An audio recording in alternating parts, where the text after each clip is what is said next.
Bugün Ayxandan Naxçıvan və Tovuz ləhcələrimizi qarşılaşdırırıq. Görək hansımızda daha maraqlı sözlər var. Məndə. Məndə. Bunu bilə bilmərsin. Qodim. Qadan al. Yox. Heç əlaqəsi yox. Qodim. Madim. Qodim. Qohum. Qohuma bilirsən nə deyirik? Qaham. Vəzəri. O nədir? Göyərtin növüdür vəzəri. Xamralı. Xamralı. Xəmir. Xəmir yeməyi düz var. Yox, nədir? Düz tapdım. Bura qədər düz gəlmişsən. Nədir o? Xamralı. Yəni, ət içinə qoyursan. Yaxşı. Bildin elə? Yox. Zivmək. Yemək.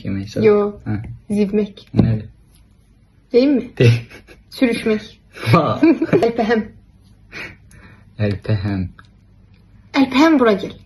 Tez gəl bura. Hə. Görürsən, nətər tapdım. Cümlədə bilirsən o. Nətər tapdım mən onu. Cümlədə desəm. Mən səni cümlə ilə desəm tapamazsan. Taparım. Gəl yoxla. Duvarı çiləmə. Çiləmək. Nə? Duhar lavaş. Gördün? Nə? Lavaş. Duvarı çiləmə. Çiləmə. Yəni lavaşı çiləmə. Buhar. Duhar. Ay, lavaş da. Divardan gəlir duhar sözü. Divarı yəni çiləmə. Divar neçə yəsən? Yəni su dəyməsin, divar çiləmə.